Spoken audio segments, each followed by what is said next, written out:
Hello and welcome दोस्तों, आप देख रहे हैं डीएमसी लैपटॉप। सो आज के टाइम पे एक लैपटॉप खरीदना काफी बड़ी चॉइस हो गई है, क्योंकि हम चाहते हैं कि जिस मशीन में हम इतने पैसे लगा रहे हैं वो रिलायबल हो लॉन्ग टर्म के लिए, और साथ ही साथ जिस पर्पस के लिए हमने वो लैपटॉप खरीदा है वो काम उस लैपटॉप में ढंग से हो रहा हो। बट सबसे बड़ा कंफ्यूजन ये रहता है कि हमें एक मैकबुक खरीदना चाहिए या फिर एक विंडोज लैपटॉप। तो मैं आज आपके लिए लेकर आई हूँ ये वीडियो ताकि आप अपने लिए एक बेस्ट लैपटॉप चुन सको। एक तरफ है एप्पल का प्रीमियम डिजाइन, अनबीटेबल परफॉर्मेंस और मैक ओएस का स्मूथनेस, तो दूसरी तरफ है विंडोज लैपटॉप की वैरायटी, प्राइस, फ्लेक्सिबिलिटी और कस्टमाइजेशन। तो कंफ्यूजन तो होगी। तो इस वीडियो में हम विंडोज और मैकबुक का कंपैरिजन करने वाले हैं। तो वीडियो को स्टार्ट करते हैं बिना किसी देरी के। सबसे पहले हम बात करेंगे दोनों की सॉफ्टवेयर की। तो जब हम एक लैपटॉप खरीदने जाते हैं तो सबसे इम्पोर्टेंट फैक्टर होता है उसका सॉफ्टवेयर। मैकबुक में हमें मिलता है मैक ओएस जो कि एप्पल का खुद का सॉफ्टवेयर है, और विंडोज में हमें विंडोज 10 या 11 देखने को मिलता है। सो आपको ध्यान ये देना है कि जिस पर्पस से आप लैपटॉप खरीद रहे हो वो सारे ही सॉफ्टवेयर उस लैपटॉप में सपोर्टेड है कि नहीं। फॉर एग्जाम्पल,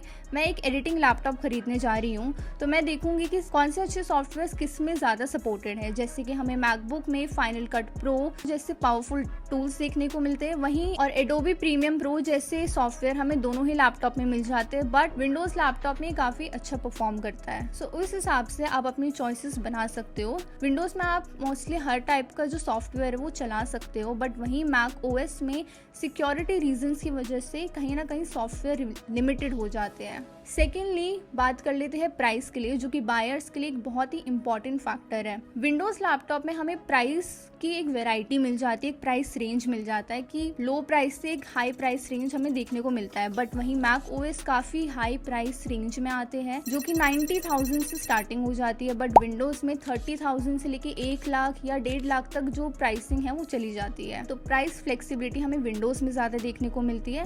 अगर आपका बजट कम है तो विंडोज आपके लिए स्मार्ट चॉइस हो सकती है। बट थर्ड पॉइंट है इसका पर्पस, कि आप किस पर्पस से जो अपना लैपटॉप है वो खरीद रहे हो। पर्पस क्लियर होना बहुत ही ज़रूरी है कि आप एडिटिंग के लिए ले रहे हो, कोडिंग के लिए ले रहे हो, नॉर्मल वर्क के लिए ले रहे हो, ऑफिस वर्क के लिए खरीद रहे हो या फिर गेमिंग के लिए। सो अगर आप एक स्टूडेंट हो या फिर ऑफिस वर्कर हो तो दोनों ही लैपटॉप्स में बेसिक वर्क बहुत ही इजीली हो जाता है, जैसे पीपीटी, मीटिंग्स या फिर आपको वेब ब्राउजिंग करनी हो, दोनों में ही काम इजीली हो जाता है। बट माइक्रोसॉफ्ट ऑफिस या फिर अकाउंटिंग, बिजनेस सॉफ्टवेयर, ये सब आपको विंडोज 11 में ज़्यादा बेहतर नजर आएंगे। एडिटिंग की बात करें अगर, तो अगर आप एडिटिंग करना चाहते हो या फिर आप म्यूजिक प्रोडक्शन करते हो तो मैक ओएस आपके लिए एक परफेक्ट चॉइस हो सकती है, क्योंकि ये बहुत ही स्मूथ और रिलायबल मशीन है। एडिटिंग वगैरह तो इस विंडोज के लैपटॉप्स में भी हो जाती है, बट वहीं पे आपका जो प्राइस रेंज है वो काफी हाई चला जाता है। सो बात करें अगर गेमिंग की, तो मैकबुक ने अभी तक कोई भी डेडिकेटेड गेमिंग लैपटॉप्स लॉन्च नहीं करा है, बट वहीं अगर हम विंडोज की बात करें तो आपको बहुत सारी वेराइटीज मिल जाएगी जो कि स्पेसिफिकली गेमिंग के लिए है। हाँ, बट अगर आपको लाइट गेमिंग करनी है तो वो आप मैकबुक में जरूर कर सकते हो। फोर्थ पॉइंट है डिजाइन। तो डिजाइन में अगर मैं बात करूं, पर्सनली मुझे मैकबुक का डिजाइन बहुत ज्यादा पसंद है, क्योंकि एक बहुत ही प्रीमियम लुक के साथ आता है। सो आप इन दोनों के डिजाइन को स्मार्टफोन के डिजाइन से भी कंपेयर कर सकते हो, जहाँ पे हमें एंड्रॉइड में काफी सारे वेराइटीज और डिजाइन देखने को मिलते हैं, वहीं हमें आईफोन में काफी सिमिलर लुक्स दिखते हैं। वैसे ही इन दोनों लैपटॉप्स में भी है कि विंडोज में आपको काफी सारे साइज में, काफी सारे डिजाइन में लैपटॉप्स मिल जाएंगे, वहीं जो एप्पल का मैकबुक है उसमें आपको कहीं ना कहीं सेम प्रीमियम डिजाइन देखने को मिलते हैं। फिफ्थ पॉइंट है कनेक्टिविटी और कस्टमाइजेशन। तो कनेक्टिविटी की अगर बात करें तो हमें विंडोज में काफ़ी सारे पोर्ट्स देखने को मिलते हैं,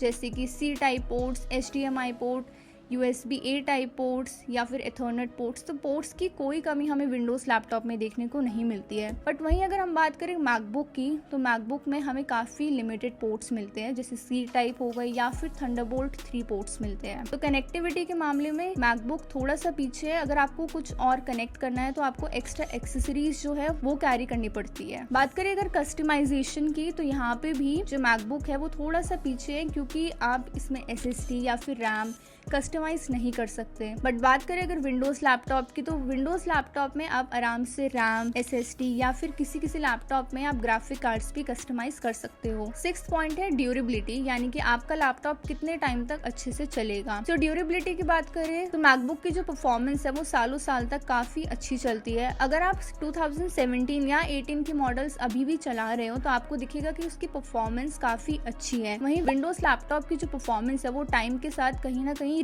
रिड्यूस होती जाती है, उसका जो परफॉर्मेंस है वो थोड़ा स्लो डाउन हो जाता है और कई बार लैग भी करने लग जाता है। तो परफॉर्मेंस वाइज मैकबुक एक अच्छा ऑप्शन है। अगर आप 4-5 साल बाद भी एक मैकबुक चलाते हो तो वो काफी स्मूथली रन करता है और एक रिलायबल मशीन है। 7th पॉइंट है सिक्योरिटी, जो कि आजकल के टाइम में बहुत ही बड़ा कंसर्न है। तो सिक्योरिटी देखा जाए तो मैकबुक में आपको एक अच्छी सिक्योरिटी देखने को मिलता है क्योंकि एक क्लोज सिस्टम है। तो क्योंकि विंडोज में सिक्योरिटी जो है वो काफी वीक होती है, तो विंडोज लैपटॉप में हमें वायरस की प्रॉब्लम ज्यादा देखने को मिलती है और मैकबुक में हमें उतनी वायरस की प्रॉब्लम नहीं मिलती है। सो 8th पॉइंट है इकोसिस्टम, जो कि आपके काम को और भी ज्यादा इजी और जल्दी कर देता है। अगर आप एक आईफोन यूजर हो या फिर अगर आपके पास एप्पल के प्रोडक्ट्स हैं तो मैकबुक आपके लिए एक अच्छी चॉइस हो सकती है क्योंकि इसका एक बहुत ही सीमलेस एप्पल इकोसिस्टम है। बट अगर आप एंड्रॉइड यूजर हो या फिर आप डिफरेंट ब्रांड्स के डिवाइस यूज करते हो तो आपके लिए विंडोज 11 एक आइडियल चॉइस हो सकती है क्योंकि एंड्रॉइड फोन से मैकबुक में डाटा ट्रांसफर करना थोड़ा सा मुश्किल हो जाता है और विंडोज 11 में काफी इजी क्योंकि ये एक फ्लेक्सिबल और ओपन सिस्टम है। 9th पॉइंट है हमारा बैटरी, जो कि बहुत ही इंपॉर्टेंट होती है एक लैपटॉप में। सो अगर बैटरी की हम बात करें तो अगर आप 70,000 में एक विंडोज लैपटॉप लेते हैं या फिर एक मैकबुक लेते हैं तो बैटरी लाइफ हमें मैकबुक में ज्यादा बेटर देखने को मिलती है और दोनों ही लैपटॉप्स में हमें फास्ट चार्जिंग भी देखने को मिलती है। सो 10th और लास्ट पॉइंट है रीसेल वैल्यू। तो रीसेल वैल्यू अगर आप मार्केट में देखो विंडोज या फिर मैकबुक का तो वो हमेशा मैकबुक की ही ज्यादा रहेगी। सो अगर आपने 1.5 लाख के 2 लैपटॉप्स खरीदे, एक विंडो और मैकबुक, तो अगर आप कभी उसे बेचना चाहो तो आपको मैकबुक की जो रीसेल वैल्यू है वो ज्यादा मिलेगी विंडोज से और काफी प्रीमियम लुक के साथ भी आता है। सो गाइस, ये था कंपैरिजन विंडोज और मैकबुक का। आई होप आप इस वीडियो को देखकर आप अपने लिए एक चॉइस बना सको। तो अगर आपको वीडियो अच्छी या हेल्पफुल लगी हो तो वीडियो को लाइक कर लेना और साथ ही साथ हमें फॉलो कर लो ऐसे ही और टेक वीडियोस के लिए।